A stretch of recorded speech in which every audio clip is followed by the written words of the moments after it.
এটা তো বিদেশি পিস্তল। এটা থেকে গুলি না বেরিয়ে কি করে থাকলো? এটা তো কোনো গাদা বন্দুক নয়। ফুলকি, তুমি খুব খুব মিরাকুলাসলি বেঁচে গেছো।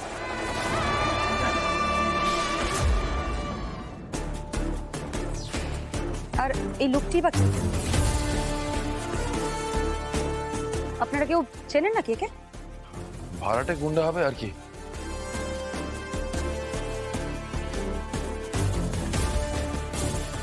নাহলে এভাবে কিলার থেকে বেরিয়ে পয়েন্ট ব্ল্যাক রেঞ্জে গুলি করা কি সহজ কথা নাকি? ট্রেন্ড কিলার একটা। একদম তাই। কিন্তু আমার প্রশ্নটা হলো, ফুলকিকে এখানে কে মারতে আসবে? রুদ্রদা তো নিশ্চয়ই এ বাড়িতে থাকবেন। রুদ্রতা ছাড়া ফুলকিকে মেরে কারি বা লাভ হবে দাদা? পিয়াল দাদা, লাভ তো অনেকেরই হতো। ছোট রানীমারই লাভ হতো।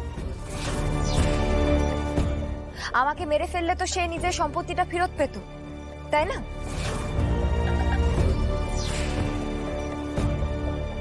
তাই হয়তো এই সুযোগে আমাকে মেরে ফেলতে চেয়েছে।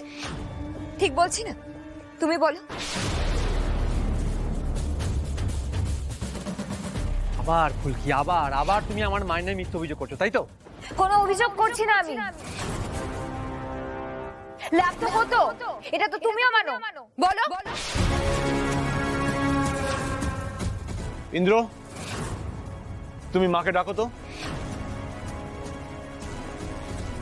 কি হলো?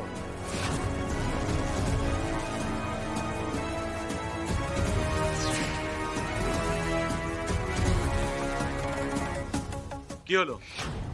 যাও তোমার মাকে ডাকো। কোথায় তিনি? বাবা, কালকেই কিন্তু এইসব নিয়ে এক রাউন্ড চেঁচামেচি অলরেডি হয়েছে। দেখো, মা আমাকে কথা দিয়েছে যে পুজোর মধ্যে সবাই মিলেমিশে একসঙ্গে থাকবে। তাছাড়া মায়ের পক্ষে এরকম একজন হায়ার্ড কিলারকে অ্যাপয়েন্ট করা সম্ভব নাকি? না না ফুলকি, আমার মনে হচ্ছে তোর না এবারে কোথাও একটা ভুল হচ্ছে।